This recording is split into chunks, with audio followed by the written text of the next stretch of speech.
তোমরা সবাই এতক্ষণ অপেক্ষা করছিলে বিশ্বের অন্যতম সেরা ফুটবল প্লেয়ার নেইমার, একজন ইন্টারন্যাশনাল ফুটবল সুপারস্টার, 28টা চ্যাম্পিয়নশিপের বিজেতা, একটা অলিম্পিক গোল্ড মেডেল, আর এছাড়াও ব্রাজিলের সর্বকালের সবথেকে বেশি গোলদাতা। সে কম্পিট করবে একজন সাধারণ প্লেয়ার হিগোরের সাথে, আর ওরা কম্পিট করবে $5 লাখ জন্য। যদি তুমি যেত, এই টাকাটা শুধু তোমার ব্যাংক অ্যাকাউন্টে যাবে, কিন্তু নেইমার জিতলে ওর বেছে নেওয়া যে কোনো চ্যারিটিতে আমি টাকাটা দেবো। বুঝে গেছো? হ্যাঁ বুঝেছি। আমায় ক্ষমা করো, তুমি হেরে যাবে।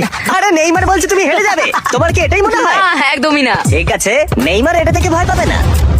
ওয়াও ওয়াও, ঠিক আছে। প্রতিবারের মতোই এই গেমের নিয়ম খুবই সহজ। আমরা শুরু করব একটা পেনাল্টি শুট আউট দিয়ে। দুজনে স্কোর করলে আমরা 15 পা করে পিছিয়ে যাব। ততক্ষণ আমরা এটা করে যাব যতক্ষণ না একজন স্কোর করে আর একজন মিস করে দেয়। কে প্রথমে শুরু করবে? চলো।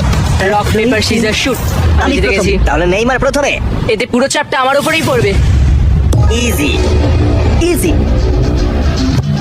ঠিক আছে, আমরা দেখলাম দুজনেই স্কোর করলো, কিন্তু এবার আমরা 15 পা পিছিয়ে যাব। ও নেইমার এবার সিরিয়াস হচ্ছে। তোমার এবার ভয় পাওয়া উচিত, ও কিন্তু জুতোর ফিতে বাঁধলো। প্রথম 4টে শট নেইমারের মতো বিখ্যাত ফুটবলার কখনোই মিস করতে পারে না। এতক্ষণ পর্যন্ত দুজনেই খুব সহজেই মারছে। 5 নম্বর শট থেকে নেইমারের সাথে সাধারণ প্লেয়ারের পার্থক্য বোঝা যাচ্ছিল। অফিসিয়ালি দুজনের পক্ষেই চ্যালেঞ্জটা এবার কঠিন হচ্ছে। যতক্ষণ না মিস হচ্ছে ততক্ষণ আমরা পিছবো। এবার তুমি আগে মারো। আমি আগে মারবো। চাই তুমি প্রথমে শট